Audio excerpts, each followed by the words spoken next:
Hola, ¿qué tal? Bienvenidos todos a la clase de radiación de cuerpo negro. Este es de los últimos temas que vamos a ver en el curso.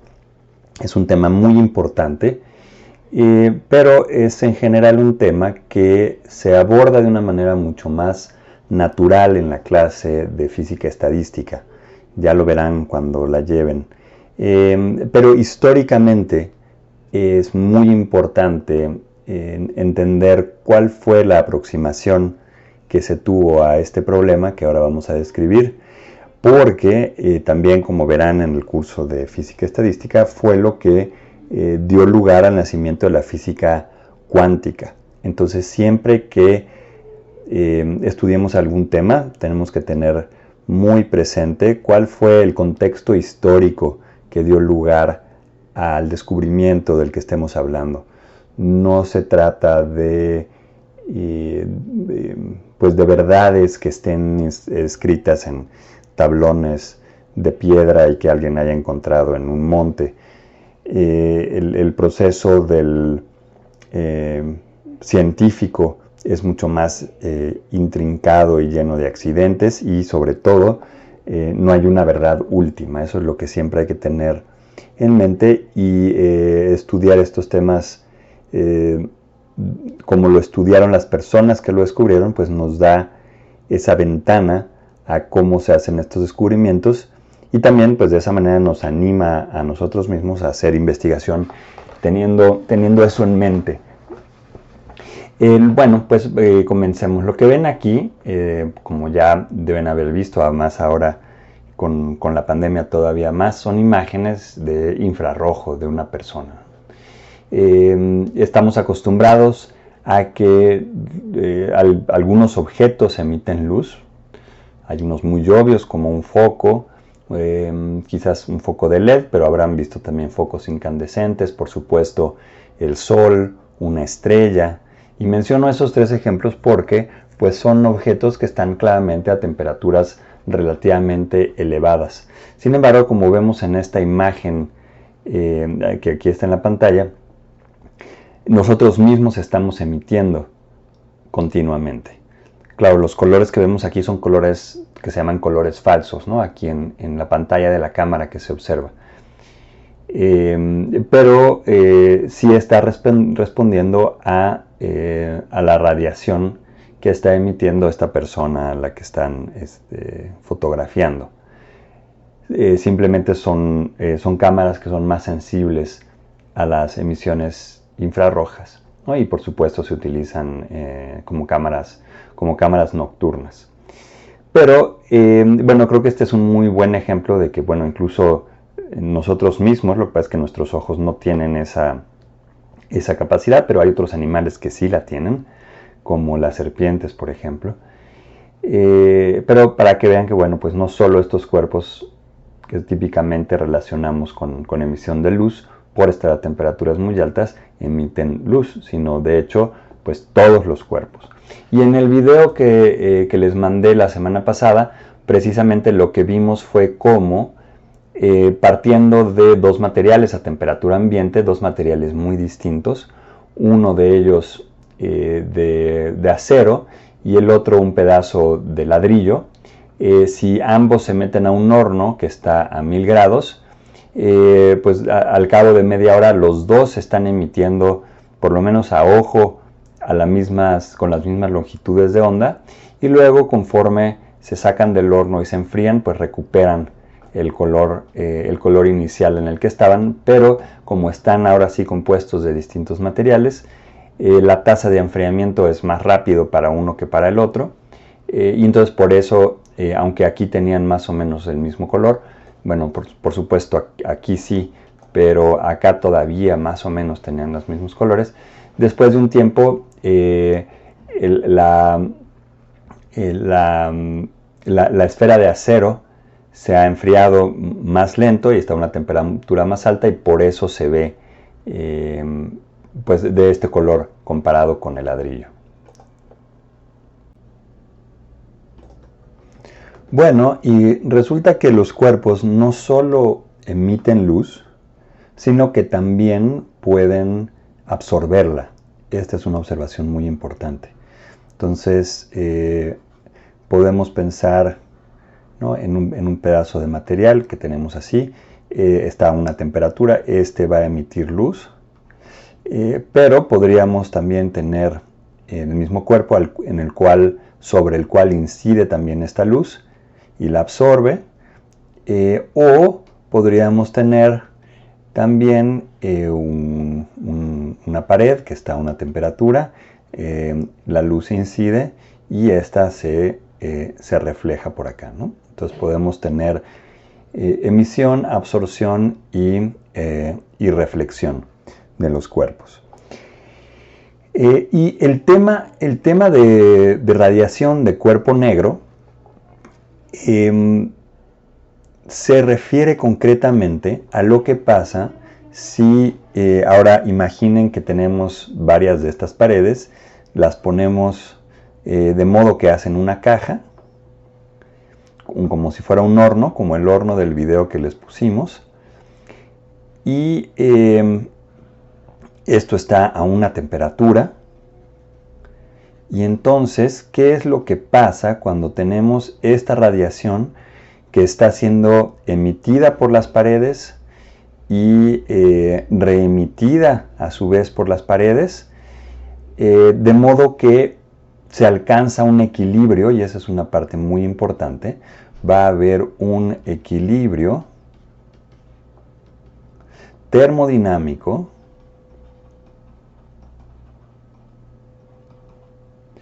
entre la radiación que está dentro de la cavidad, ¿no? Esto es en 3 dimensiones, entre la radiación que está dentro de la cavidad y la materia que forma la cavidad, ¿no?, que está a una temperatura T. Y entonces vamos a poder hablar de la temperatura a la cual está el campo electromagnético dentro de la cavidad, dentro del horno.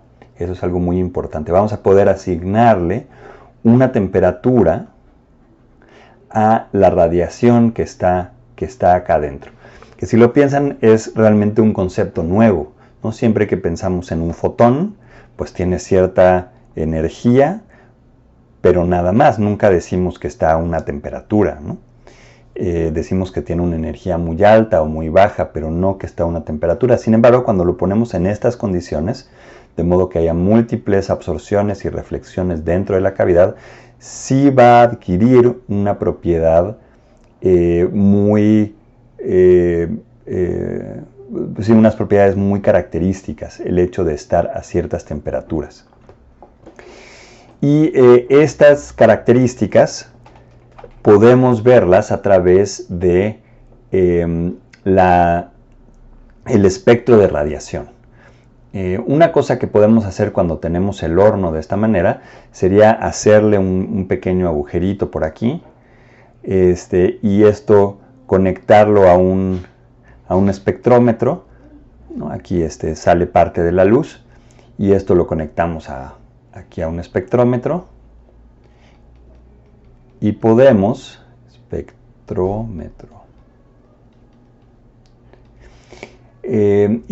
medir cuál es la cantidad de luz que tenemos. Claro, esto va a variar como función del tiempo, ¿no? Mientras más tiempo estemos, pues en general vamos a tener más radiación, pero si dividimos por unidad de tiempo, podemos medir cuánta energía tenemos como función de la frecuencia de la emisión.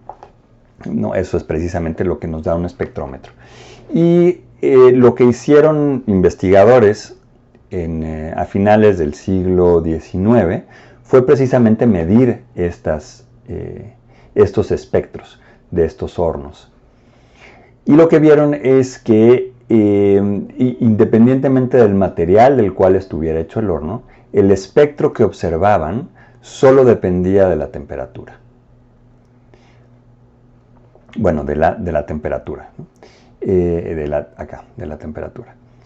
Y que tenían estas formas, es decir, hay un máximo de la emisión y que este máximo era más grande como función de la temperatura. Entonces, para temperaturas más altas se corre el máximo de la emisión a frecuencias más altas. Y los investigadores, los científicos de esa época, querían mostrar cuál era el origen de estas distribuciones. Y la motivación que tenían es que conocían ya muy bien la teoría electromagnética y también la termodinámica. Y así como ahora en el posgrado, por ejemplo, las materias principales son electro, termo, mecánica cuántica y mecánica, en ese entonces era principalmente electro y termo, bueno, y mecánica también, pero por supuesto pues no había nacido todavía la mecánica cuántica. Pero se pensaba que con esos elementos, porque había sido un gran éxito las ecuaciones de Maxwell para describir las ondas electromagnéticas, y por otro lado la termodinámica funcionaba increíblemente bien, como este era un problema que incluía temperatura y ondas electromagnéticas, entonces se pensaba que con esos dos ingredientes era posible deducir cuál era la forma de esta emisión como función de la temperatura. Y ese es precisamente el problema que vamos a abordar. Cómo obtener estos espectros como función de la temperatura. Vean que como planteamos el problema hasta el momento, no hablamos nada sobre la interacción entre los fotones, únicamente entre los fotones y la materia. Y en este sentido, pues debe recordarles al gas ideal, ¿no? Recuerden que en el gas ideal, como se planteó al principio del curso, pensamos en partículas que están interactuando con las paredes del medio, ¿no? Porque hay cierta presión que uno puede medir, pero que son invisibles entre sí. Y de hecho esta es una buena aproximación cuando tenemos densidades muy bajas, en la que la probabilidad de que se encuentren dos moléculas de aire es tan baja que prácticamente es como si no existieran. Conforme uno aumenta la densidad, pues tiene que hacer modificaciones a la ecuación de gas ideal, de las cuales la primera de estas aproximaciones, que aunque resulta o aunque parece muy sencilla, en realidad, como ya vieron, incluye una fenomenología sorprendentemente rica, porque fue lo que nos permitió estudiar transiciones de fase de primer orden y también de segundo orden, ¿no? Que es cuando pasa por el punto crítico. Entonces el gas ideal es aquel en el que tenemos partículas confinadas que no interactúan entre sí. También verán en la clase de física estadística un gas de Fermi o un gas de electrones, en el que también consideramos, esta vez son electrones, que también a primera aproximación no interactúan entre sí, y de hecho vamos a ver que también propiedades muy importantes de la materia pueden ser obtenidas de este modelo que parece muy sencillo, en el que difiere del gas ideal, en el que por cuestiones cuánticas no pueden ocupar el mismo estado dos electrones, y entonces eso da lugar a una repulsión efectiva, aunque realmente no es una repulsión física, pero da lugar a una presión distinta de cero a temperatura cero, que es muy distinto en el gas ideal, ¿no? En el gas ideal a temperatura cero tenemos presión cero, y sin embargo en el gas de Fermi este no es el caso. Y lo que estamos viendo en la clase de hoy es un gas de fotones. En este mismo sentido, en el sentido de que tenemos distintos fotones que están constreñidos a moverse dentro de una cavidad, pero no vamos a considerar o no nos va a importar en este modelo cuál es la interacción fotón-fotón. Únicamente la interacción de los fotones con la cavidad que los contiene. Entonces, hablar de, bueno, vean que en estos tres casos consideramos que no hay interacción entre las partículas que estamos estudiando. Únicamente, lo único que importa es el confinamiento, bueno, y en el caso del gas de Fermi, la estadística que sigan las partículas.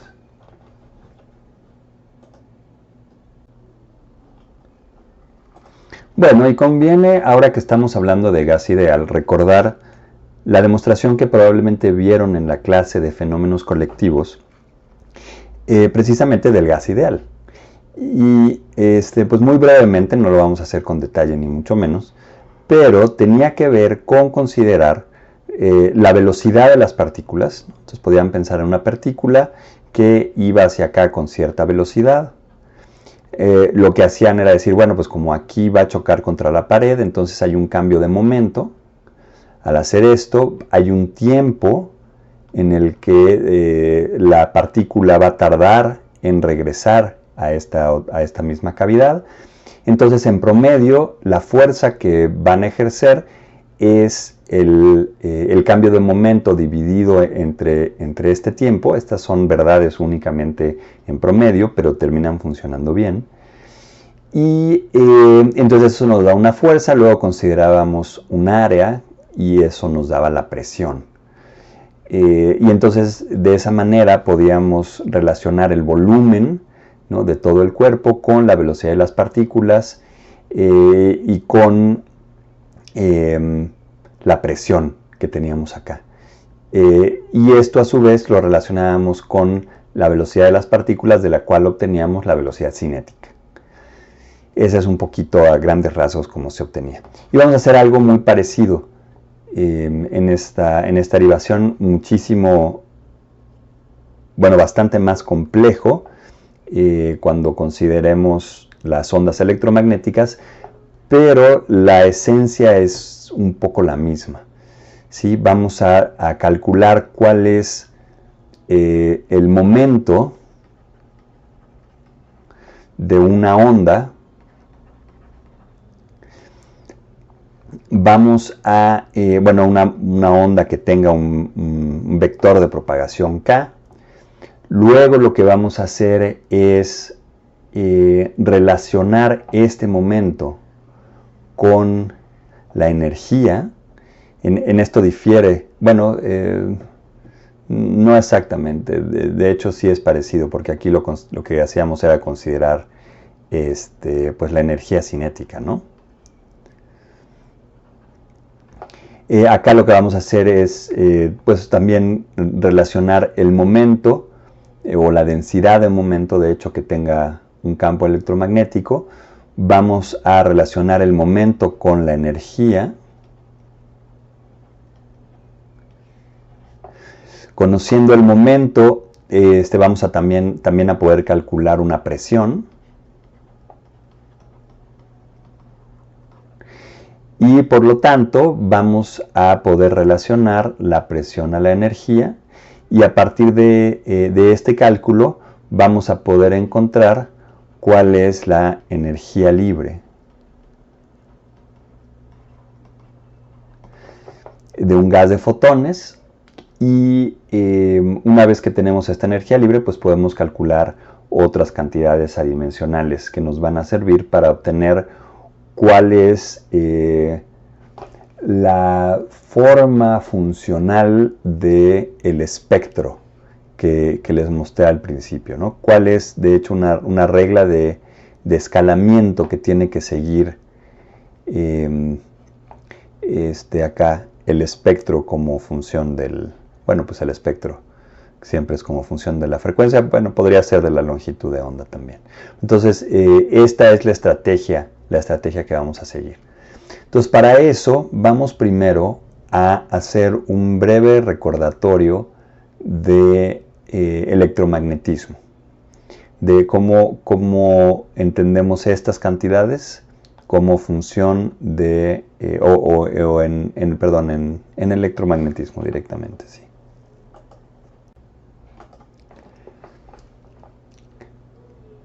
Si estamos en el vacío, entonces no hay fuente de campo eléctrico, que serían cargas, y no hay fuente de campo magnético, que serían corrientes. Y entonces tenemos las ecuaciones de Maxwell en el vacío. Y es más o menos, bueno, bastante directo mostrar que una consecuencia de estas ecuaciones, y pues fue el gran éxito de Maxwell precisamente, es que nos llevan a las ecuaciones de onda tanto para el campo eléctrico como para el campo magnético. Con velocidad de propagación de la velocidad de la luz, ¿no? De una constante que es pues, la velocidad de la luz en el vacío. Este es un ejercicio que deben haber hecho pues, ya varias veces, pues les recomiendo que lo hagan si es que no lo han hecho, pero lo deberían tener fresco. Muy bien, y pues también puede mostrarse que las ondas planas son soluciones de las ecuaciones de Maxwell, en el que sigma 1 y sigma 2 son los vectores de polarización que cumplen la propiedad de que son ortogonales, ¿no? E y B son durante toda la propagación de la onda ortogonales, y la dirección de la propagación de la onda es aquella que es perpendicular a E y B, y está dado por el vector K, ¿no? El vector de propagación. Y estos vectores sigma 1 y sigma 2 son tales que su producto cruz es precisamente K, o el vector normalizado, ¿no? De propagación K. Acá omega es por supuesto 2pi por la frecuencia, y la magnitud del vector K es 2pi entre lambda. Y estas pues ya las conocen, son ondas planas. Bueno, pues las cantidades que uno puede calcular a partir del campo electromagnético en general y en particular en ondas planas es por un lado la densidad volumétrica de energía, que es igual a 1 entre 8pi por E punto el conjugado de E más B punto el conjugado de B, y el vector de Poynting, ¿no? Que es muy importante, y es C entre 4pi, porque nos da el flujo de la energía electromagnética, ¿no? Que es la energía por unidad de área por unidad de tiempo. Y estas dos cantidades están relacionadas a través de la ecuación de continuidad, en el que, sí, a ver, esta no es una B, ¿no? Sino la divergencia. Y esto es pues otra vez cuando no hay fuentes. Además de estas ecuaciones podemos, o de hecho el vector de Poynting no solo es este flujo de energía, sino que también está relacionado con la densidad de momento que tiene un campo electromagnético. Y también es muy importante recordar que en efecto el momento está dado por E cruz B, ¿no? Por la integral de volumen de E cruz B dividido entre 1 entre 4pi, y dada la definición que dimos de el vector de Poynting, resulta que pues esta densidad de momento, este momento total es la integral del vector de Poynting dividido entre 1 entre c cuadrada, de modo que identificamos al vector de Poynting dividido entre c cuadrada como, y esto es muy importante, la densidad volumétrica de momento. Y resulta que el vector de Poynting y la energía están relacionados no solo a través de la ecuación de continuidad, sino para ondas planas vamos a ver que van a ser proporcionales.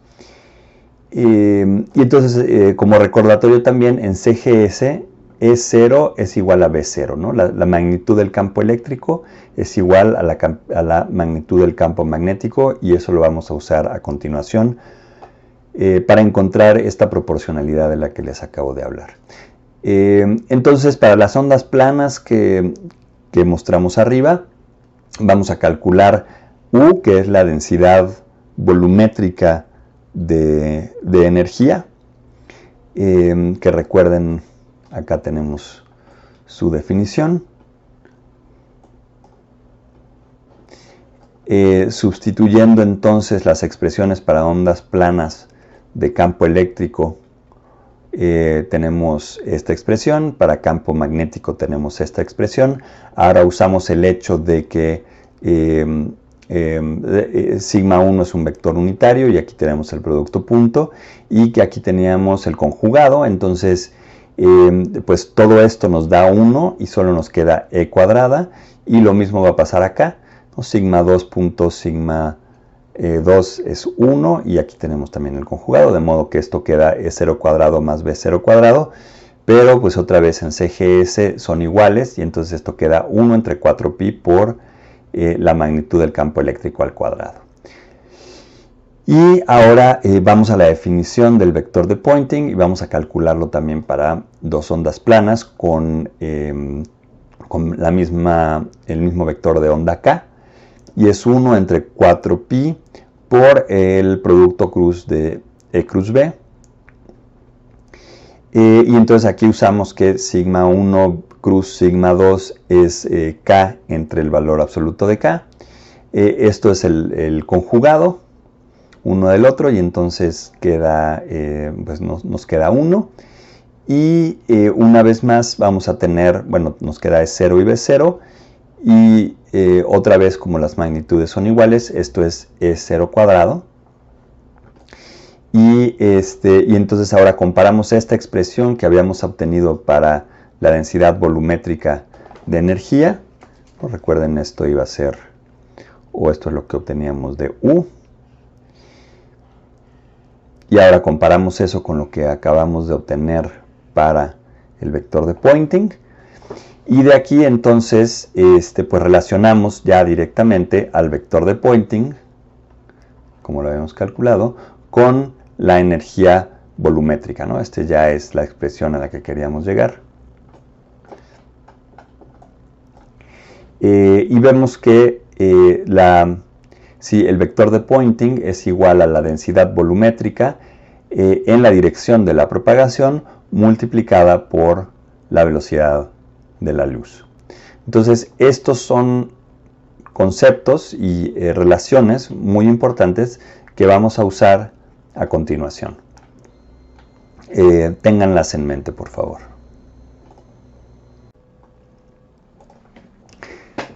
Para lo que sigue, entonces, déjenme delinear cuál es la estrategia que vamos a seguir para resolver el problema, para que tengan un mapa mental de los pasos que vamos a seguir, porque es un poco intrincado y es muy fácil perderse. Entonces es bueno tener como la perspectiva muy clara de lo que vamos a ir haciendo en el camino. Entonces, pues como les dije, ¿no? Lo primero que hacemos es considerar que la luz está compuesta por ondas electromagnéticas. Como está compuesta por ondas electromagnéticas, entonces podemos asociar a dado un vector de propagación k, pues tendremos asociados un campo eléctrico y un campo magnético. Si conocemos a los campos eléctrico y magnéticos, entonces podemos calcular la densidad de energía electromagnética y el vector de Poynting. El vector de Poynting nos da la densidad volumétrica de momento y a su vez es proporcional a la densidad de energía.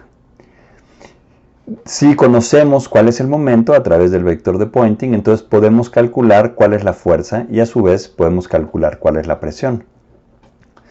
Si conocemos a la presión como función de la energía, entonces podemos conocer a la temperatura a través de la energía libre de Helmholtz, porque pues el volumen está fijo y la temperatura del sólido están fijas. Si subsecuentemente suponemos que tenemos una compresión adiabática, eso nos va a permitir encontrar leyes de escalamiento, porque en una compresión adiabática la entropía es constante, y eso solo se va a poder cumplir si ciertas funciones son de cierta manera, y eso nos va a dar, como les decía, estas leyes de escalamiento que nos van a dar información sobre el espectro, que es tras lo que vamos. Entonces, esta es la estrategia general que vamos a seguir en el problema.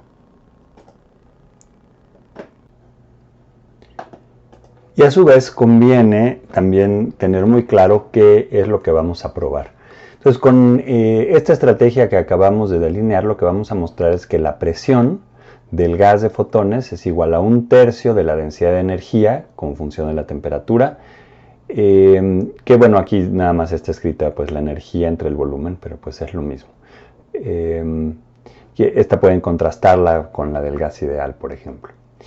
Explícitamente, entonces, la energía es lo que vamos a encontrar. Vamos a encontrar que es proporcional a la temperatura a la cuarta potencia. Esta es la energía total. Esta es la energía que uno obtiene, se integra todo el espectro. Y es la ley de Stefan-Boltzmann, que va como la temperatura a la cuarta potencia. También de manera muy importante lo que vamos a encontrar es que si pues definimos al espectro con esta letra I, que es función de la frecuencia y de la temperatura, o sea, esto nos da las componentes de cada una de las frecuencias, y integramos desde 0 hasta infinito, pues esto nos da la energía total. Entonces, lo que vamos a encontrar es que la función I es igual a la frecuencia al cubo multiplicado por una función g, que es función de la frecuencia entre la temperatura. Y a este tipo de expresión se le llama una regla de escalamiento. No estamos diciendo exactamente cuál es g. De hecho, Wien,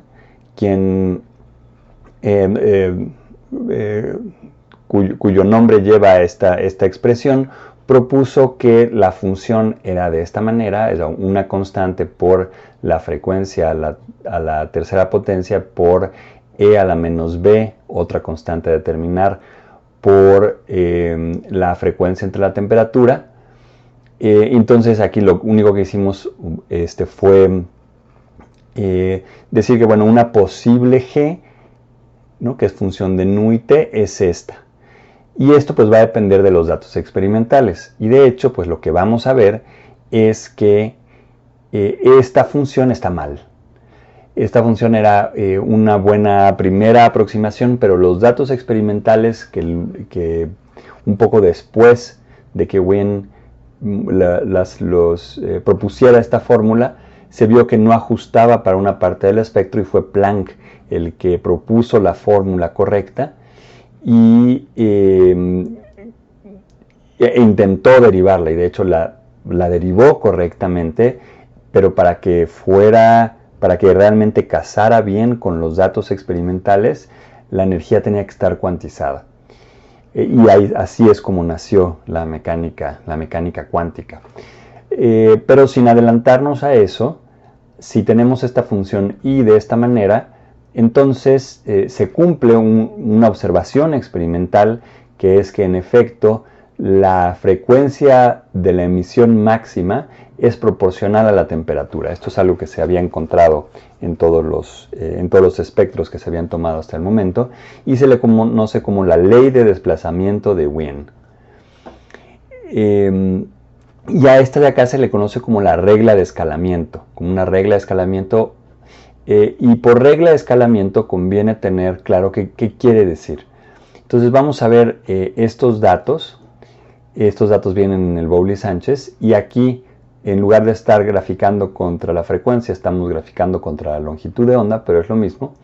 Y estos son espectros que se tomaron a distintas temperaturas. Estos son espectros que se tomaron en 1900. A 1646 grados, a casi 1450 y a casi 1300, ¿no?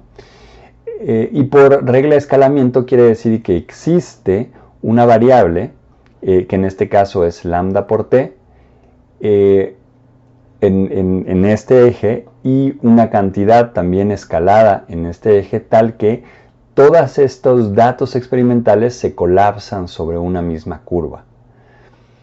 Y eso nos habla de propiedades que debe cumplir las curvas teóricas que queremos que describan estos datos. Entonces es muy importante en física en general estas reglas de escalamiento y que los datos puedan colapsarse. Y nos habla de pues, comportamientos escalables. A eso es a lo que se refiere con una regla de escalamiento. Y por cierto, pues justamente no es la integral, conviene recalcarlo, ¿no? Cuando estamos hablando de la ley de Stefan Boltzmann, lo que estamos diciendo es que cuando tomamos, por ejemplo, la integral de esta curva, que fue tomada a una temperatura, bueno, pues esto nos va a dar una cantidad que es proporcional a t a la cuarta, ¿no? Entonces es esta área bajo la curva comparada con, por ejemplo, esta, pues esta de acá atrás. Si uno lo hace como función de la temperatura, pues estas áreas son proporcionales a t a la cuarta. Y esa es la ley de Stefan Boltzmann. Bueno, y las suposiciones que vamos a hacer sobre la radiación que está dentro de la cavidad es que es homogénea, isotrópica e independiente de la polarización. Como recuerdan, habíamos planteado que pues, teníamos una cavidad en la cual teníamos la radiación. Aquí déjenme hacer un paréntesis muy breve. Estamos suponiendo que la cavidad de hecho no tiene partículas, o sea, es como si estuviera al vacío y la calentáramos. Entonces no hay gas aquí adentro. Esa es una de las idealizaciones, ¿no? Que había olvidado mencionar. Pero entonces, volviendo a estas suposiciones sobre la radiación, habíamos dicho, bueno, si aquí hacemos un pequeño orificio en la cavidad y lo conectamos a un espectrómetro, pues podemos medir. Entonces, si la radiación no fuera isotrópica, entonces dependería, ¿no? El espectro que medimos acá en el espectrómetro, pues sería función del ángulo en el que estamos observando.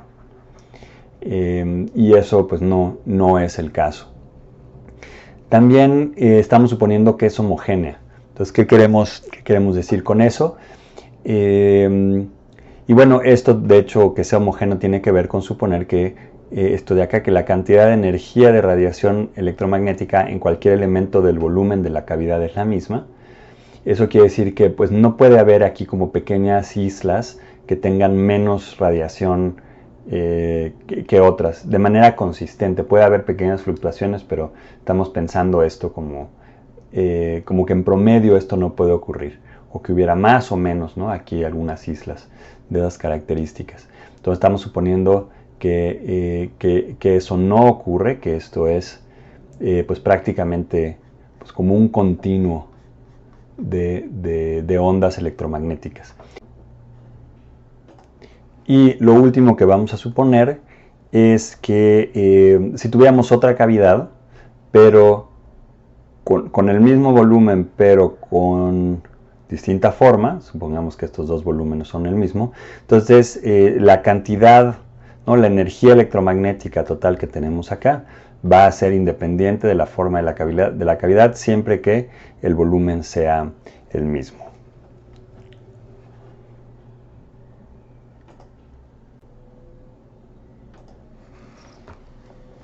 Bueno, entonces la pregunta fundamental que vamos a querer contestar es ¿cuál es la cantidad de energía electromagnética, ¿no? Como lo habíamos escrito, que es función de la frecuencia y de la temperatura,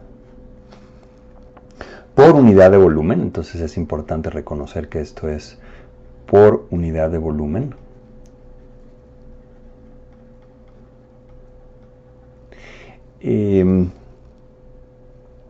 Dentro de una cavidad que se encuentra en un rango de frecuencias entre nu y nu más d nu, ¿no? Entonces lo que estamos diciendo es que en realidad esto podemos darlo como un continuo de las frecuencias, y cuando integramos es que nos da la energía total.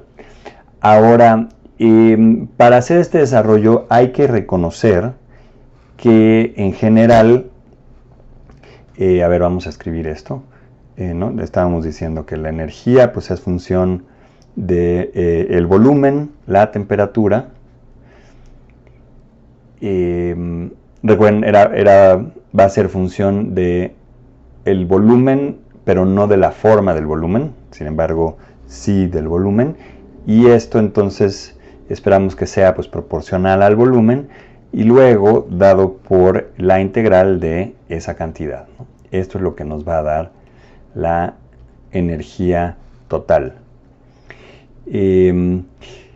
Ahora, resulta que se le llama cuerpo negro a lo que vamos a hacer y, bueno, el análisis de radiación de cuerpo negro a lo que vamos a hacer y la definición de cuerpo negro es una en la que un cuerpo absorbe y emite toda la radiación que le llega independientemente de la frecuencia. A ver, ¿y esto qué quiere decir? En general, si ustedes tienen un material, ese material va a tender a absorber y a emitir, un buen emisor es un buen transmisor, alrededor de una frecuencia, que vamos a escribirlo de esta manera. Es decir, hay un coeficiente que se llama el coeficiente de absorción, que está entre 0 y 1. Y en general un material pues va a tener distintas líneas y distintos comportamientos como función de la frecuencia, ¿no? Y esto va a depender de la composición química muy específica del material. Lo que vamos a suponer nosotros es que este coeficiente es igual a 1 para todas las frecuencias. Entonces recuerden, este es este llamado coeficiente de absorción.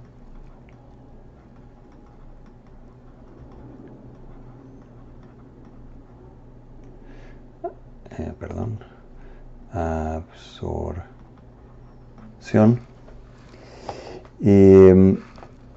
Y vamos a suponer que es igual a 1. Entonces en realidad esta integral, ¿no? Porque esto como que sería alrededor de un conjunto de frecuencias cuando lo teníamos de la otra manera, ¿no? Entonces era como la integral de aquí a acá y en realidad aquí teníamos que multiplicar por A.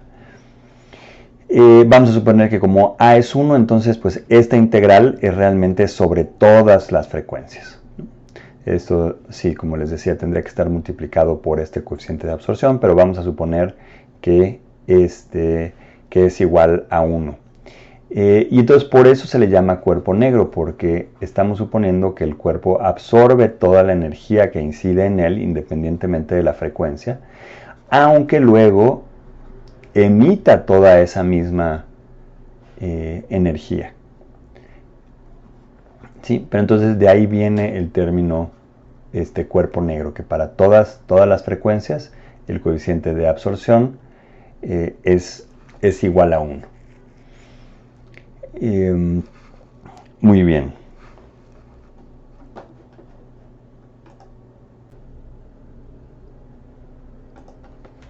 Entonces, como es sobre todas las frecuencias, esta es la integral de 0 a infinito. Muy bien. Y entonces, como habíamos ya definido antes, vamos a tener a la energía por unidad de volumen, que es función de la temperatura, pues es simplemente esta integral de 0 a infinito de I de nu y t, aquí se había borrado, por d nu. Sí, así es como la vamos a definir, y esta es precisamente pues la misma energía y es la misma variable que utilizamos cuando hicimos el repaso de electromagnetismo. ¿Sí? Esta va a ser entonces la densidad volumétrica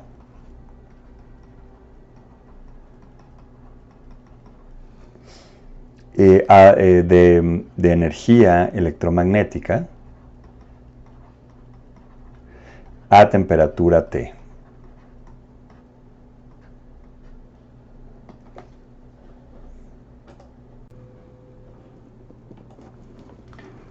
Ahora lo que vamos a hacer es escribir esta energía en términos de una densidad que vamos a llamar ρ,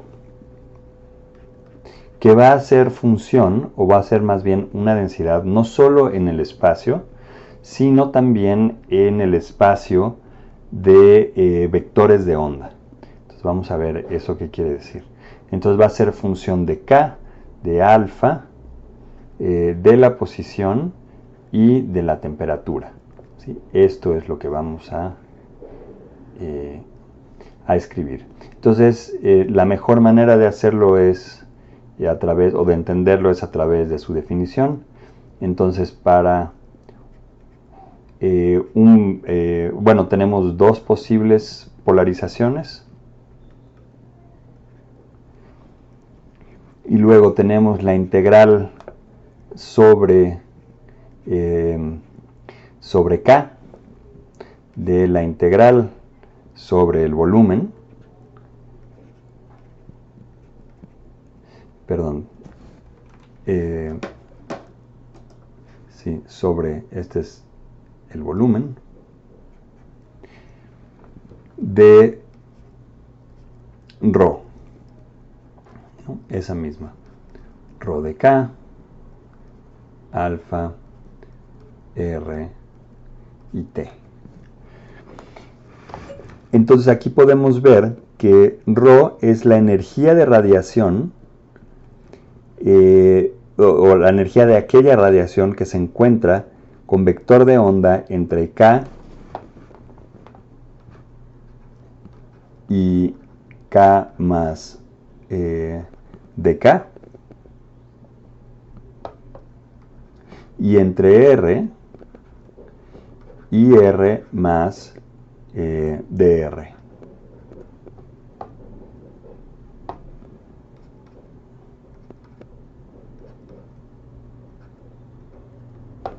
Entonces por eso tenemos que integrar en K, en el espacio de todas las K y en el espacio de todo el volumen.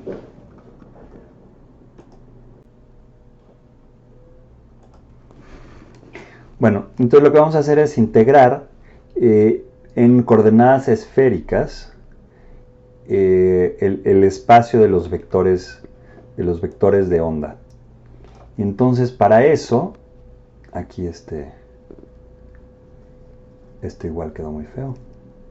Para eso vamos a recordar que la definición de K, ¿no? De la magnitud de K, que ya vamos a escribir nada más de esta manera como K, es igual a 2pi entre lambda, pero lambda nu es igual a C. Entonces si sustituimos, esto nos queda que es 2pi entre C por nu, de modo que K cuadrada va a ser igual a 2pi entre C cuadrado nu cuadrada, pero si tenemos también esto multiplicado por dk, que es lo que ocurre cuando pasamos a coordenadas esféricas, entonces de aquí dk es igual a 2pi entre c por d nu. Entonces cuando multiplicamos acá por dk nos queda 2pi entre c al cubo por nu cuadrada por d nu. Entonces, a ver, vamos a borrar todo esto. Ok. Entonces, entonces tenemos 2. Recuerden que también es independiente de la polarización. Entonces, esto simplemente es un 2.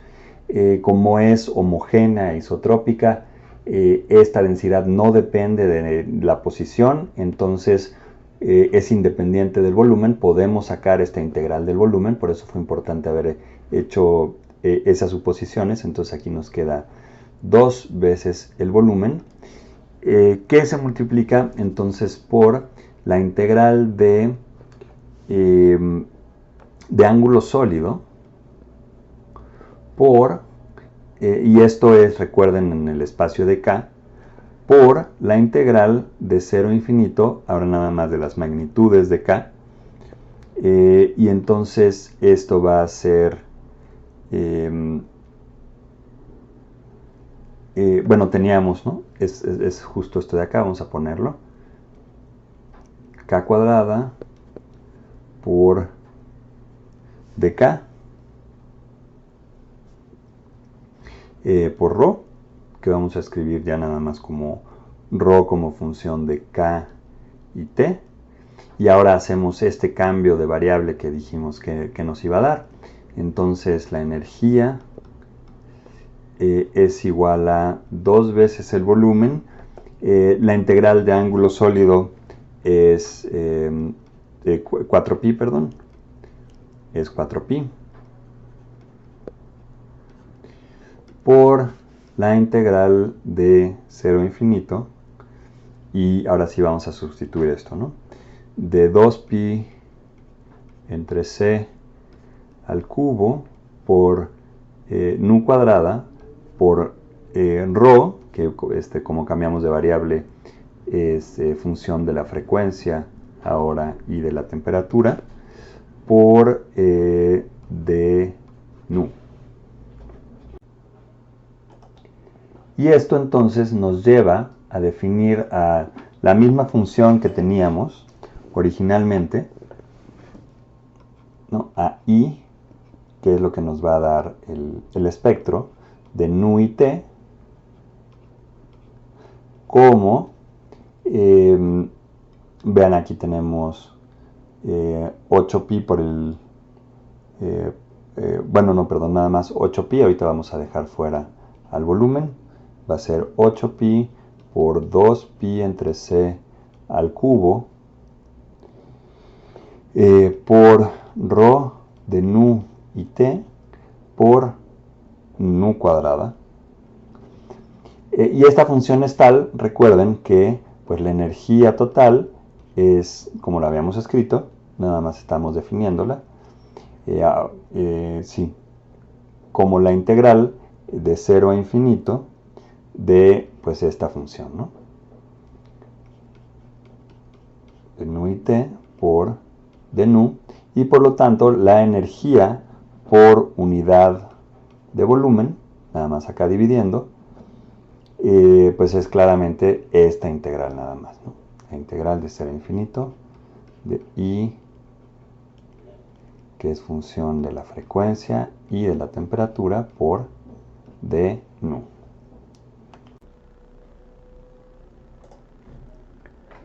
Bueno, entonces vean que hasta el momento lo único que hicimos fue reescribir a la energía en función de esta cantidad ρ, que recuerden que pues ρ por dr cúbica de K cúbica es la cantidad de energía que se encuentra en un diferencial de volumen de R más dr cúbica y en un entre vectores de onda que tengan valor K más dk cúbica.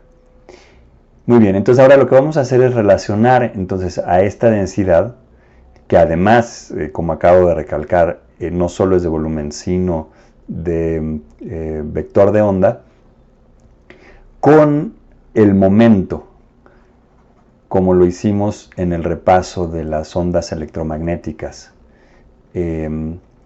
Pero recuerden entonces que la igualdad que encontramos cuando teníamos ondas planas era la siguiente, era que el vector de Poynting dividido entre la velocidad de la luz era igual a K entre la magnitud de K, y esto era para una K específica, eso es muy importante, multiplicado por U, donde también U era la energía por unidad de volumen para una K dada. Entonces esto podemos escribirlo de esta manera. ¿Sí? Entonces, bueno, eso era por un lado. Y por otro lado habíamos encontrado que el vector de Poynting dividido entre C cuadrada. Bueno, esto no lo encontramos, fue un repaso. Esto era el volumen, esto era la densidad volumétrica de momento. Pero, una vez más, esta igualdad que encontramos fue para una onda plana con vector de onda k. Entonces, si multiplicamos esta cantidad por, de k cúbica, ¿sí? Entonces esta cantidad de aquí va a ser la densidad de momento en un rango r más dr cúbica, esto ya lo teníamos desde antes, pero también en un rango de k más dk cúbica. Y esto entonces, por esta igualdad que teníamos acá, déjenme quitar esto.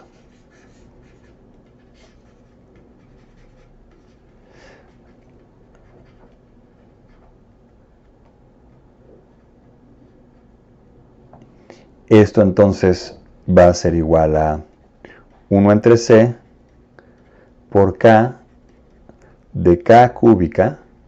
Identificamos que entonces la cantidad que tiene que ir de este lado es precisamente ρ de k y t.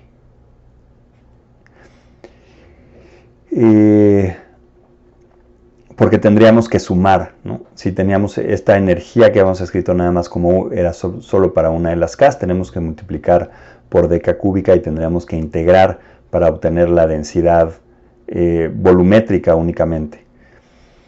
Entonces, esto lo que nos dice es que esta cantidad de aquí, esta es pues lo que acabamos de escribir, ¿no? La densidad volumétrica y también de vector de onda de momento.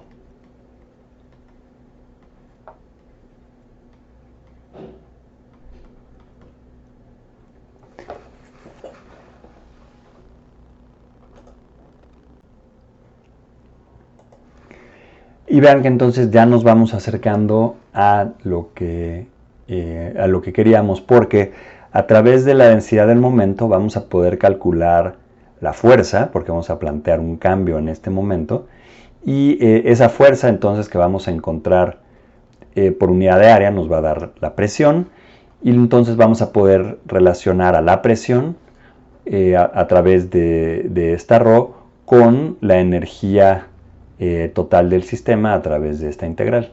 Entonces eso es lo que vamos a hacer a continuación.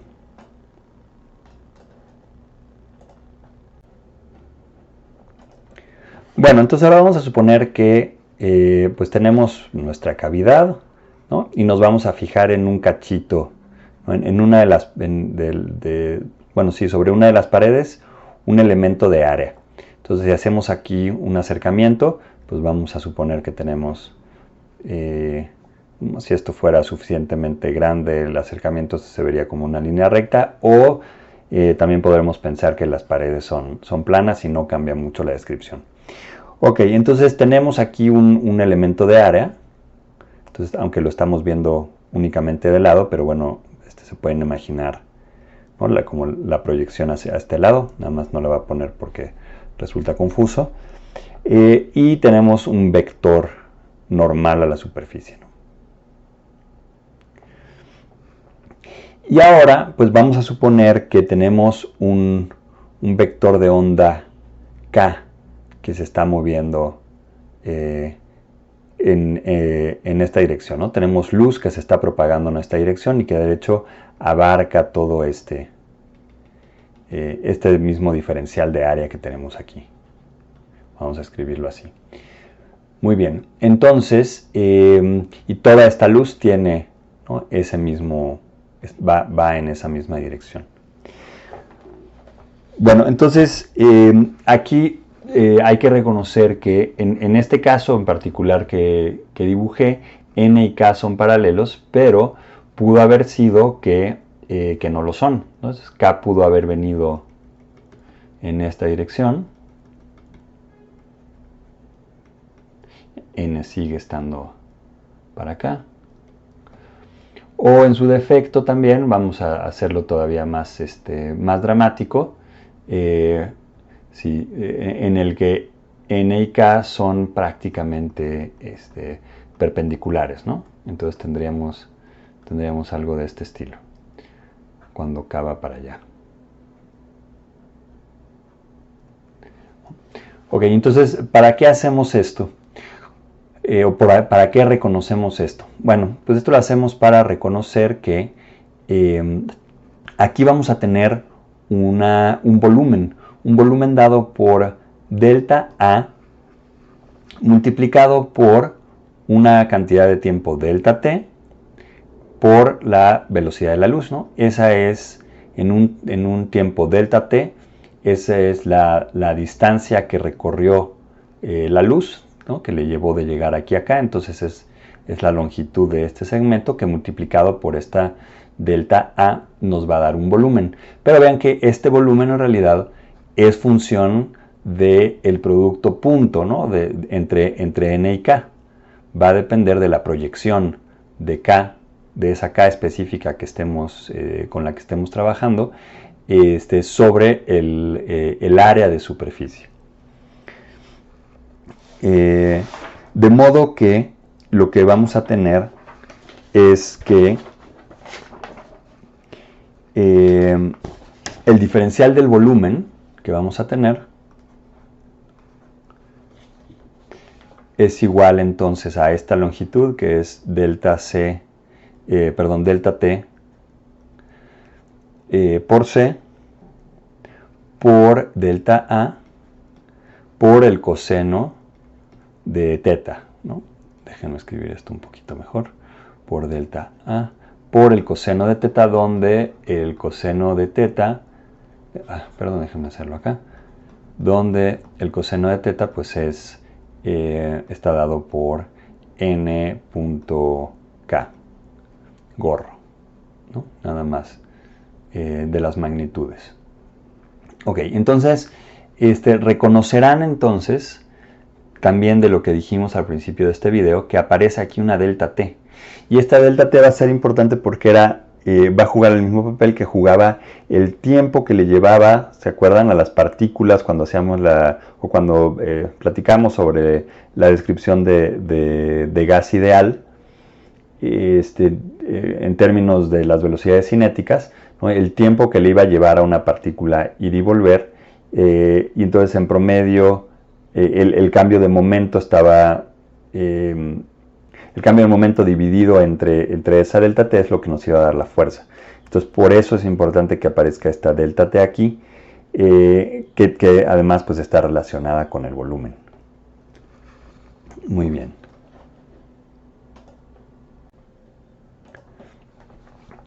Muy bien, entonces ahora podemos calcular el cambio en el momento.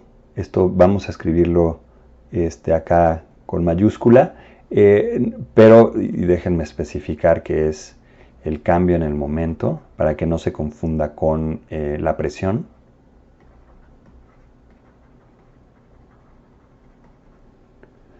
Entonces esto es el cambio de momento, y de hecho pues vamos a ponerle un vector y ya con eso está claro que no es la presión. Ok, entonces esto va a ser, vean que aquí un vector k que va hacia acá, aquí hay una sutileza, ahorita se las voy a decir, pero bueno, a ver, en principio pensemos como en una reflexión especular, ¿no? Tenemos una onda que viene para acá, y luego pues va a haber una onda que viene para acá, y entonces el cambio de momento es una vez más la proyección de k en n, que nos va a dar este cachito de acá, y ahora cuando va para este lado va para allá, entonces el cambio es pues 2 veces el momento que tenía en esta dirección, y ese momento es pues el coseno de teta, es otro factor del coseno de teta.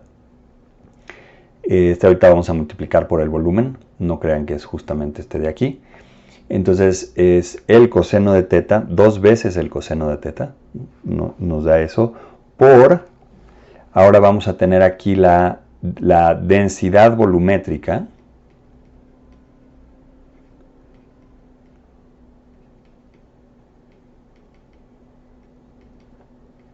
de momento multiplicada por el volumen. Y este cambio de momento pues va justamente en la dirección de n, ¿no? Entonces esto tiene que ir en dirección de la normal. Y esta es precisamente la densidad volumétrica de momento para un vector en delta k, que habíamos encontrado. Entonces el cambio en el momento vamos a escribirlo como explícitamente, ¿no? 2 coseno de teta por lo que teníamos acá. Esto lo habíamos escrito como 1 entre c por rho de k y t por dk cúbica. O sea, todavía tenemos que integrar sobre pues, todas las k. Esto tiene sentido. Multiplicado por el cambio de volumen que acabamos de escribir acá, que es delta t por c por delta a por el coseno de teta. Y pues de una vez vamos a dividir. Y esto nos va a quedar entonces que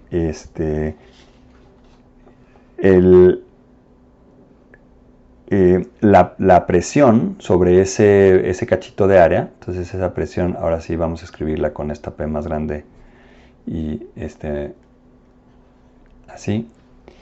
Entonces vamos a poner, esta es la presión sobre el elemento delta A, pues es el cambio de momento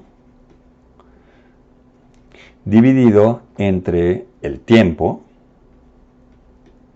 y entre el área, ¿no?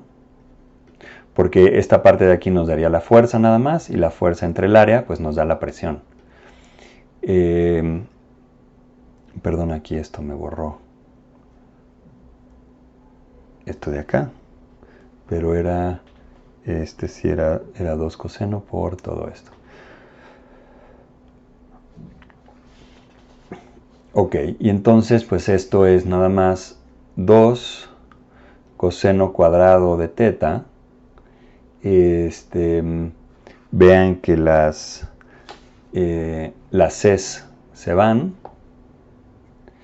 Aquí la delta A y aquí justo, perdón. Aquí faltaba un delta T. Ajá, que son los que pasamos acá dividiendo. Entonces nos queda 2 coseno cuadrado de teta. Que multiplica a rho de k y t.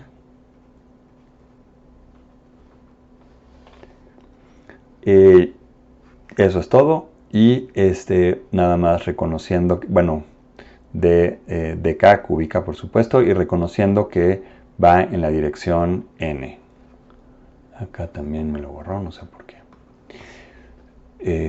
Ok. Y entonces, pues sí, esta es la presión sobre un elemento de área A para un vector K. Entonces ahora tenemos que integrar esta presión sobre todas las Ks posibles que podrían haber incidido sobre ese elemento de área de la superficie.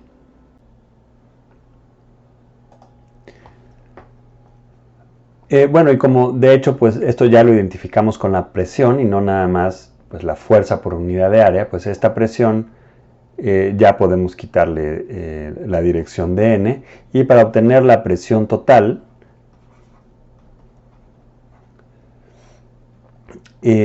vamos a sumar sobre las dos posibles polarizaciones. Entonces esto simplemente nos va a dar 2, pero vamos a escribirlo así formalmente. Y ahora sí, la integral de P. Y esto es 2 coseno cuadrado de teta por rho de k y t por dk cúbica. Donde hay que reconocer que como estamos considerando un elemento de área, cuando integremos solo tenemos que integrar media esfera, ¿no? Porque cuando hagamos la integral del ángulo sólido, ¿no? Porque pues las Ks que van en esta dirección nunca van a incidir sobre esta área de superficie. Entonces, pues son únicamente las que corresponden a las Ks de esta media esfera que tenemos acá.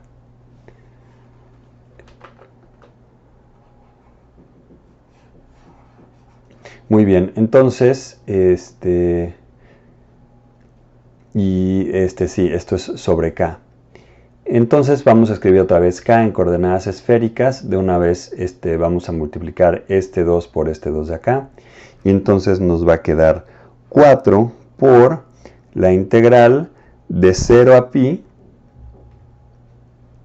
de coseno cuadrado de teta. Y ahora viene pues la parte de la integral de este ángulo, que es el seno de teta por de teta, en donde aquí está el hecho de que ahora es media esfera, ¿no? Porque esto tendría que haber sido de 0 a 2pi y ahora de 0 a pi de d phi por la integral de rho de k y t k cuadrada por dk, de 0 a infinito.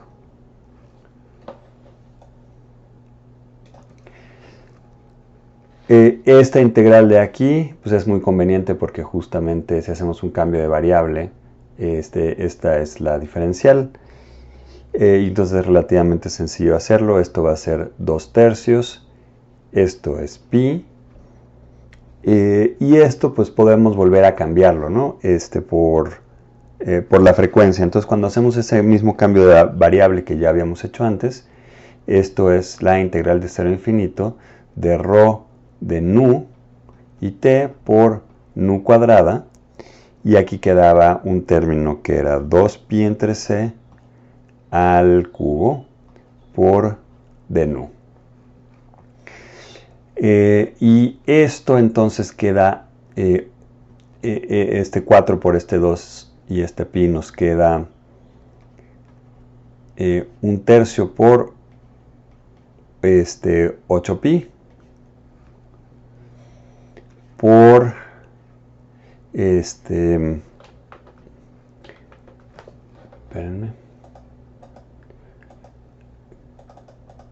Sí, por 8pi por 2pi entre c al cubo por la integral de 0 a infinito de rho de nu y t por nu cuadrada de nu. Y entonces es la presión.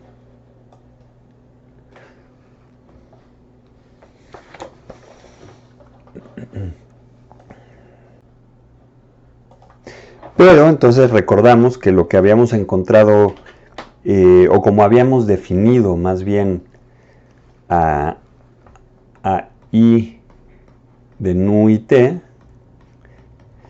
era precisamente como 8pi por 2pi entre c cúbica por rho de nu y t por nu cuadrada, que en donde entonces la energía por unidad de volumen era la integral de 0 a infinito de esta función de nu y t de nu.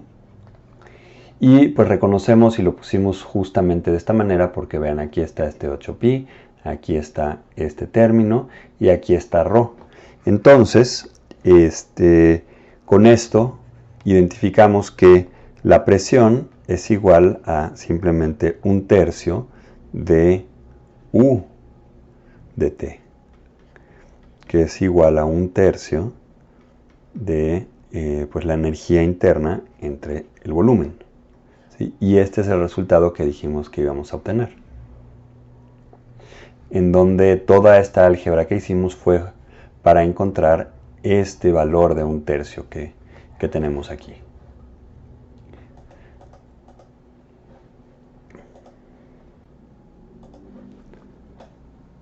Muy bien, entonces vean que logramos decir esta relación entre la presión y la energía y el volumen, sin tener que especificar exactamente cuál era la forma explícita de esta función I. Eso es algo muy importante en tener presente. Y ahorita vamos a hacer las manipulaciones que dije hace un momento para poder decir un poco más sobre esta función. Otra cosa que es importante reconocer es que esta solución que encontramos, esta relación entre la presión, la energía y el volumen, no depende de n, como podría ser el caso del gas ideal, por ejemplo. Y esto se debe a que los fotones no se conservan, a diferencia de lo que ocurre si se tratara de un gas de partículas. Esto tiene como consecuencia que la energía libre del sistema, ahora vamos a pasar a la parte de termodinámica, hasta ahorita hicimos pues prácticamente puro electro. Ahora vamos con esta relación a conectar con termodinámica para encontrar precisamente la relación de la temperatura, ahora sí. Y para eso entonces pues tenemos un volumen constante y tenemos una temperatura, y eso lo que nos indica es que el potencial termodinámico que tenemos que utilizar para describir el sistema es el potencial de Helmholtz, que va a ser función del volumen y la temperatura, aunque recuerden que normalmente esto debería ser función del volumen, la temperatura y el número de partículas, pero en este caso no es función del número de partículas, y como consecuencia podemos afirmar que el potencial tiene que ser igual al volumen por una función de la temperatura. Y la razón es porque la otra cantidad extensiva del sistema, que es n, no aparece. Entonces, para que F siga siendo una cantidad extensiva, porque es una energía y tiene que ser extensiva, dado que ya no hay n, la única posibilidad es que sea proporcional al volumen, simplemente. Entonces tiene que ser igual al volumen multiplicado por esta función o una función f de t. Entonces vamos a llamar a esto una relación 1, a la que vamos a volver en un momento. Ahora, pues la presión en general está dada por,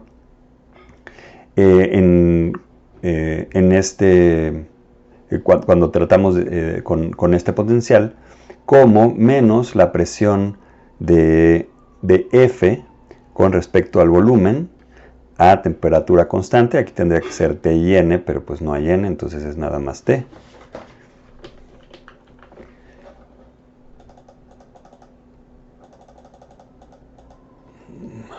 Bueno, vamos a volverlo a escribir.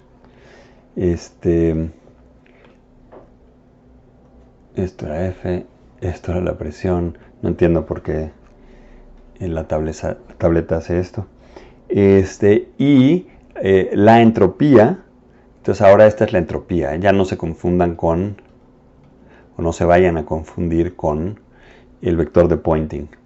Ahora ya es puro termo. Entonces ahora sí, la entropía es menos la parcial de F con respecto a la temperatura a volumen constante.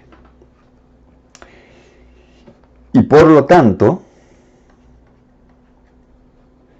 pues de esta misma relación se infiere que la presión tiene que ser igual a menos F de T.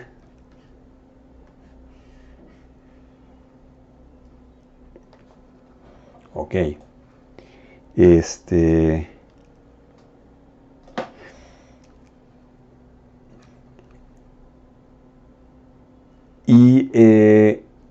Muy bien, y también como otra relación tenemos que la energía del sistema es, bueno, esto fue como por definición, ¿no? U de T por el volumen. Muy bien, entonces a esto vamos a llamarle la ecuación 2. Entonces vamos a poner explícitamente que la energía es igual a F más Ts. Esto es por la definición de la energía libre de Helmholtz, ¿no? Esto viene de que F es igual a E menos Ts, ¿no? Entonces nada más, pues cambiamos. Muy bien, y entonces vamos a hacer lo siguiente. Vamos a reconocer que como tenemos ya aquí que la presión es menos F de T, y conocemos que la presión es igual a 1/3 de U, pues entonces directamente pues sabemos que F de T es igual a menos U de T entre 3. Y esto a su vez implica, ahora vamos a obtener la entropía. Esto pueden hacerlo con más calma, pero todo es bastante directo. Vean que la entropía va a ser la derivada con respecto a la temperatura a volumen constante, por esta condición de que sea extensiva, sabemos que tiene esa forma. Entonces simplemente la entropía es igual a menos B por la parcial de F con respecto a T. Y esto es igual a B entre 3 por la parcial de U con respecto a T.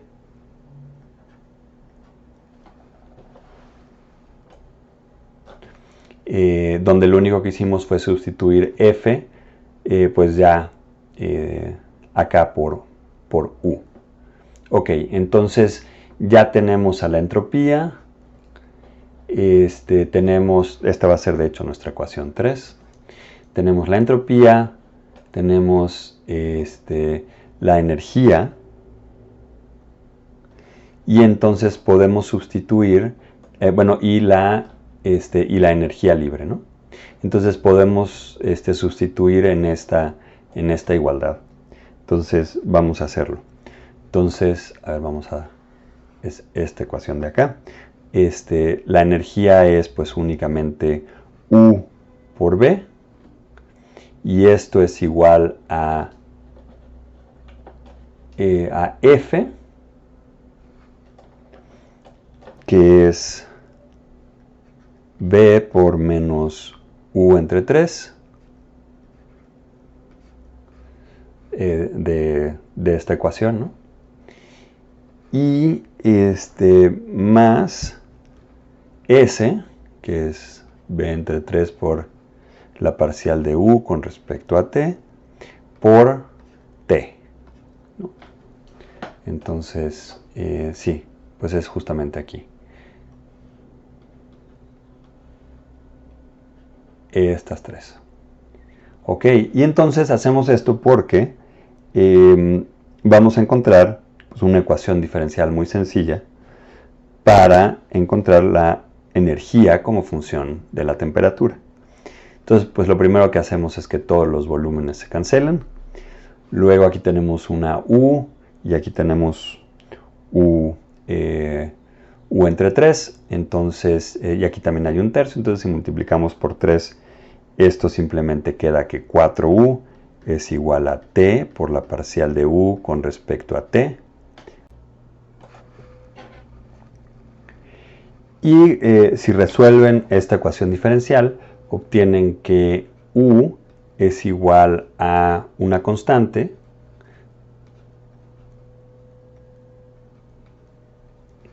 por T a la cuarta, que es precisamente la ley de Stefan-Boltzmann.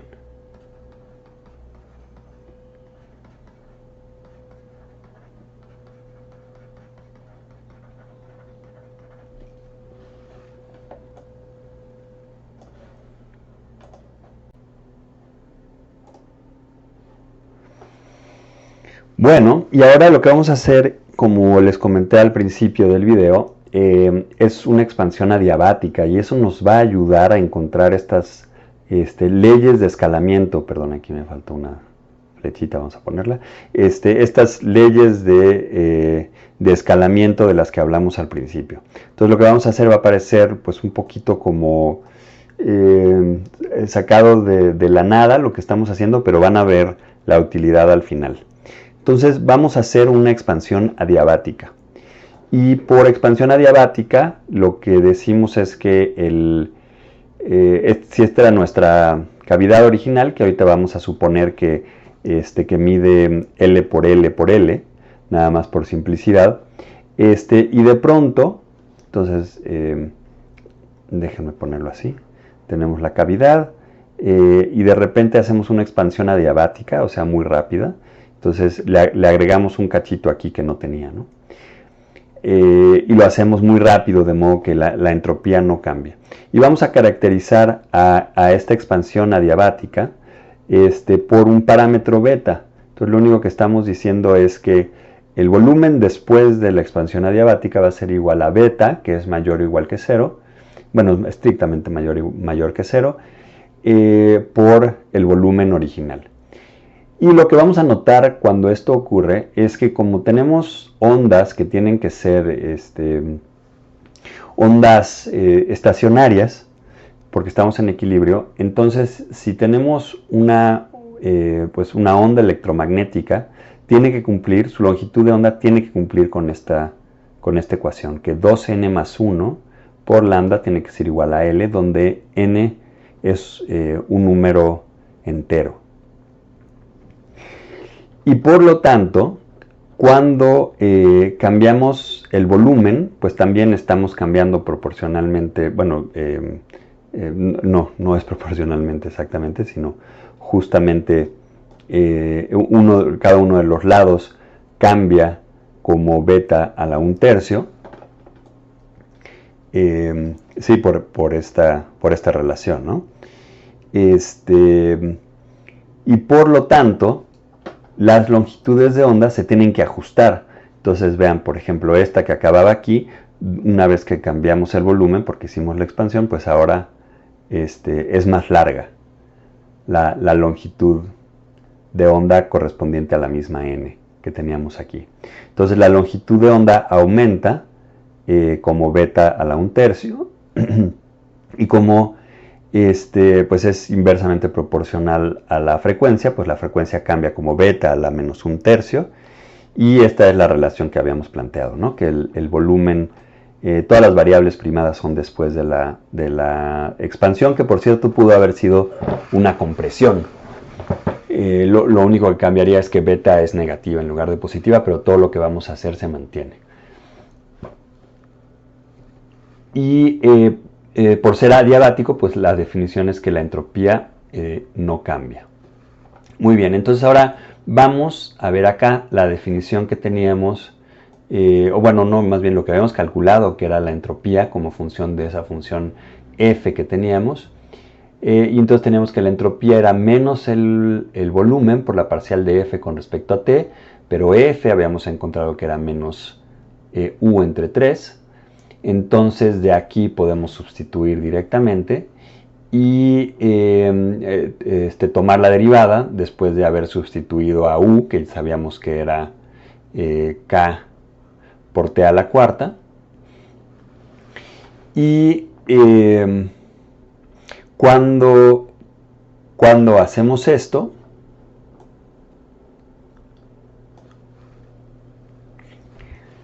obtenemos que la entropía es igual a 4/3 de V por K por T al cubo.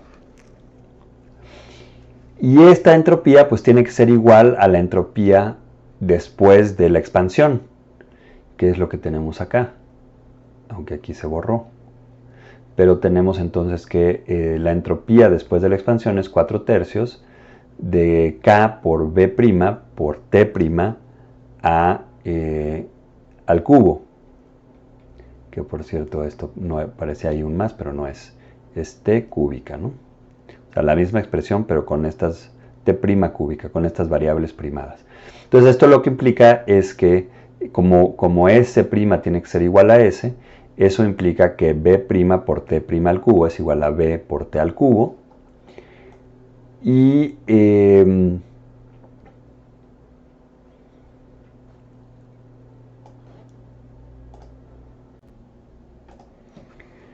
entonces, sí, aquí esto lo que quiere decir, cambiamos B' por B por B, perdón, B por beta, y acá teníamos la B, entonces se van las B's, y entonces de aquí obtenemos que esta ecuación de aquí abajo, ¿no? Que la temperatura después de la expansión es beta a la menos un tercio por la temperatura, y teníamos, esto lo dijimos desde acá, ¿no? Que la frecuencia después de la expansión iba a ser beta a la menos un tercio por la frecuencia, o sea, iba a disminuir. Y entonces si dividimos estas dos ecuaciones, obtenemos que la temperatura entre la frecuencia después de la expansión es igual a la temperatura entre la frecuencia antes de la expansión. Y eso nos lleva a identificar a la temperatura entre la frecuencia como un invariante adiabático, y vamos a denotar por esta letra griega xi. Y esto pues lo que quiere decir es exactamente eso, ¿no? Si expandemos o comprimimos adiabáticamente y nos fijamos en una de las frecuencias, la temperatura entre esa frecuencia no cambia ante esa expansión o compresión. Y ahora lo que vamos a hacer es calcular explícitamente la entropía. Entonces, nosotros teníamos que la entropía era 4/3 del volumen entre T por U, pero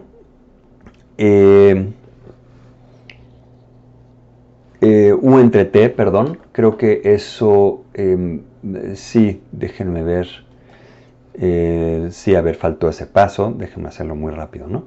Habíamos encontrado que la entropía era 4/3 del volumen por K a la T al cubo, pero esto no es otra cosa que 4/3 de V por U entre T.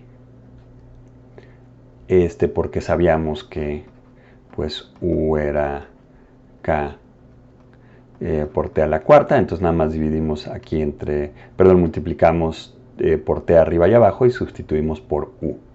Ok, entonces esta expresión de la entropía lo que nos permite es escribir ahora sí explícitamente a la entropía como función de la expresión original de U. Recuerden que U lo teníamos como función o expresado como la integral de esta cantidad I que todavía no hemos definido y que es precisamente lo que nos va a dar el espectro, es lo que estamos buscando.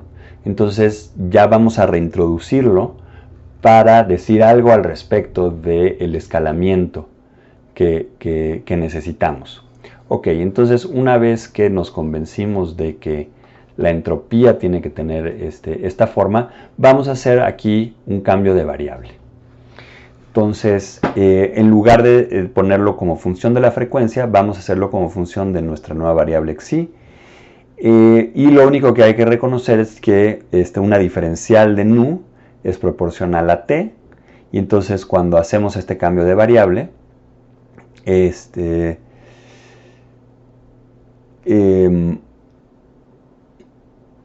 sí, vamos a absorber esta t que teníamos acá, ¿no? Entonces nos queda únicamente de esta forma, como lo tenemos aquí. Ahora vamos a ver qué pasa después de la expansión. Entonces, después de la expansión, tenemos S' que tiene que ser igual a S, es 4/3, es V por beta, ¿no? Por definición, porque esto sería beta prima, por la integral de 0 a infinito de I, y esto es importante, xi no cambia, precisamente dijimos que era un invariante adiabático, entonces esto sigue siendo xi, y t sí cambia, ¿no? Aquí tenemos t', pero justamente lo que dijimos acá es que t' cambiaba de esta manera. Entonces aquí lo que vamos a tener es beta a la menos 1/3 por t. Ok.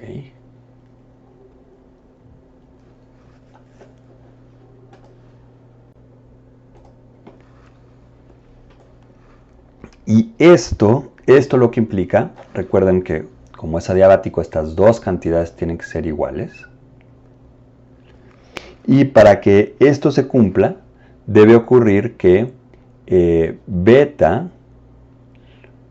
por i de xi por beta a la menos 1/3 por t tiene que ser igual a i de xi por t. A ver, déjenme cambiar aquí para que esta i no se confunda con la t. Déjenme hacerla con más cuidado. ¿Sí? Es esta misma función que estamos buscando. Ok, entonces vean, esto que hicimos fue para decir que esta función i, ¿no?, que es la que nos va a dar el espectro, tiene que cumplir con esta condición. Y esto pues es una ecuación que tiene una solución que tampoco es única. Y ahorita vamos a ver qué quiere decir eso. Bueno, vean que esto es una ecuación que tiene que cumplirse para cualquier valor de beta. La única restricción es que sea positivo. Entonces vamos a regresarlo, esta ecuación, a sus variables originales. Entonces vamos a deshacernos de esa xi. Entonces lo que vamos a tener es que beta por xi de t entre nu, que era nuestra variable, y beta a la menos 1/3 de t, tiene que ser igual a i de t entre nu y t. Y de hecho, pues es más conveniente escribirlo, si algo es función de t entre nu, pues también es función de nu entre t. Entonces vamos a escribirlo de esa manera. Entonces nada más, déjame borrar aquí. Ok, entonces esto va a ser función de nu entre t, y esto es función de también nu entre t y t. Ok, entonces la solución de esta ecuación es la siguiente. Es que i de nu y t es igual a t al cubo por otra función, que por eso yo les decía que no iba a ser única, de nu entre t. Entonces todo esto que hicimos, esta expansión adiabática y demás, fue para mostrar esta ley de escalamiento que tiene que cumplir el espectro. Tiene que ser de esta forma para que funcione. Y esto es estrictamente correcto. Y nada más para que se convenzan de que esto cumple con esta ecuación, pues basta que, por ejemplo, pongan un ejemplo concreto, ¿no? Imagínense que la expansión es enorme, aunque es adiabática, entonces beta es igual a 2. Y entonces, pues simplemente, si sustituyen, van a ver que esta ecuación lo cumple, ¿no? Entonces, pues vamos a hacerlo explícitamente para que vean. Entonces, a ver, del lado izquierdo, lo que vamos a tener es que, perdón, del lado izquierdo de esta ecuación, vamos a tener 2 por i de nu entre t. Acá está i de nu entre t, entonces i de beta a la menos 1/3 por t. Entonces, donde aquí aparece t, vamos a poner esto de acá. Entonces aquí es 2 a la menos 1/3 por t al cubo, ¿no? Lo único que hicimos fue sustituir esto acá. Ok, por G de nu entre t, aquí no aparece beta, y esto tiene que ser igual a, si aquí hicimos el lado derecho primero, perdón, el lado derecho, el lado izquierdo de esta ecuación, perdón. Y del otro lado pues tenemos simplemente t al cubo por g de nu entre t. Porque únicamente es función de nu entre t y de t. Entonces, pues aquí claramente esto queda t al cubo por g a la nu entre t, y es exactamente lo que teníamos del lado derecho. Entonces, bueno, fue un ejemplo muy bobo, pero pues es para convencerlos de que en efecto esta es una solución correcta de la ecuación que habíamos planteado. Muy bien, y esta ecuación fue muy importante históricamente. Y ahorita vamos a decir un poquito más sobre eso y ya casi terminamos esta clase. Pues resulta que en 1893, el año 1893, Wien hizo este desarrollo y fue todavía más allá. Lo que él hizo fue proponer una función, esta función g, y la propuso porque conocía resultados experimentales. Entonces, como ya vimos, el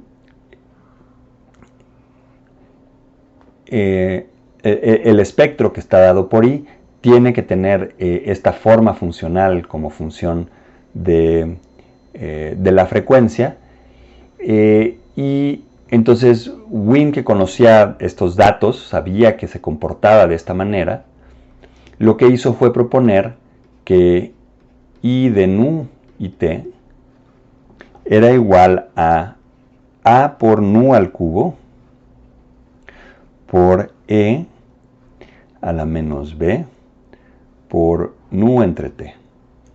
Recuerden que habíamos mostrado que, déjenme ver dónde estaba, sí habíamos notado que nu y t eran proporcionales. Entonces, en lugar de tener aquí t cúbica, simplemente cambiamos por nu, ¿no? Cambiamos por la frecuencia, donde a y b son constantes por determinar. Entonces, si ustedes grafican esta función, van a obtener curvas que se parecen mucho a las que se obtienen experimentalmente. Esta cosa horrible que puse aquí era una flecha. Muy bien. Y precisamente, si uno usa esta ley de Wien, pues resulta que, y dados algunos datos experimentales, uno recupera esta ley que habíamos visto al principio, que la ley de Wien, precisamente, que lo que nos dice es que conforme la temperatura aumenta, esto no es el volumen, déjenme ponerlo así, para que se note que es la frecuencia, para temperaturas más altas, el pico de la curva aumenta con la temperatura, ¿sí? Entonces, si esta era para una temperatura y ahora tenemos una temperatura más alta, vamos a tener algo de este estilo, ¿no? Donde el máximo, ¿no? El máximo que teníamos aquí de la distribución del espectro, este era T y este es T1, digamos, y este era T2. Entonces, si este es B1 max y este es, perdón, no es B, es nu1 max y nu2 en el máximo, pues entonces nu2 máximo es mayor que nu1 máximo, y además esta relación es lineal. Eso puede demostrarse de esta ecuación.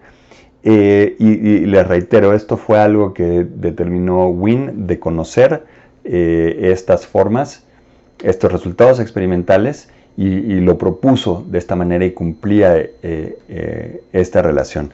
Sin embargo, a pesar de ese éxito relativo, que además, por cierto, les reitero otra vez que este hecho de acá, ¿no? que sea proporcional, es precisamente lo que se conoce como la ley de desplazamiento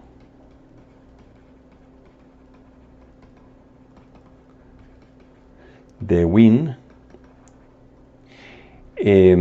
¿no? el que sea proporcional a la temperatura es la ley de desplazamiento de Wien.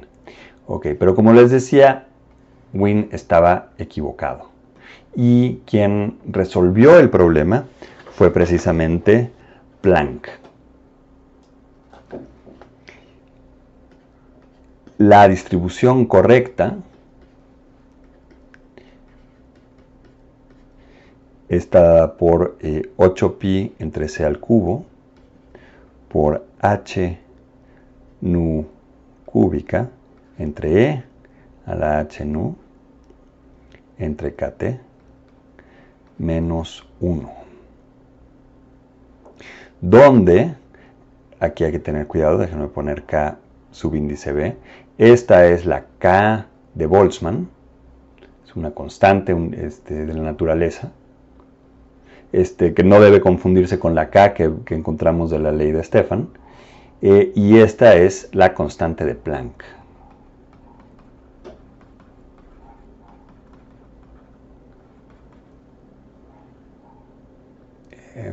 Y constante de Boltzmann.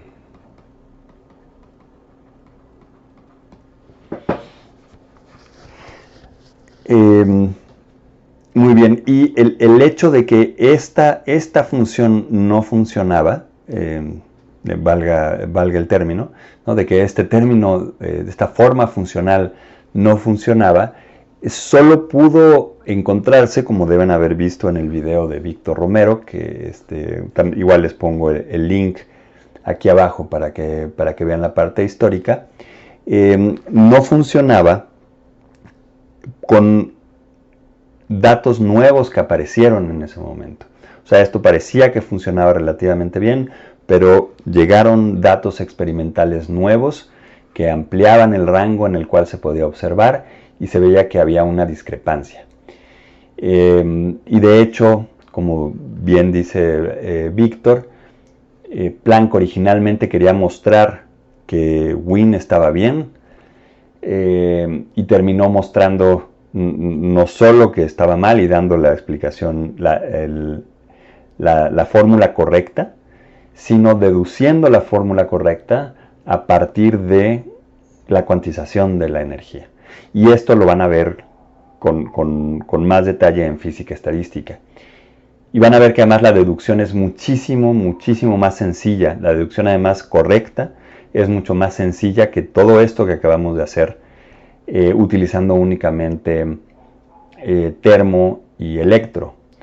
Si uno hace suposiciones relativamente sencillas, pero muy profundas, como el hecho de que la energía esté cuantizada, uno puede encontrar la distribución de Planck pues relativamente fácil. Y también verán en la clase de física estadística que es innegable que Planck estaba en lo correcto. O sea, los datos se ajustan tan bien, o bueno, más bien al revés, la teoría se ajusta tan bien a los datos experimentales, comparado con la teoría de Wien, que esto llevó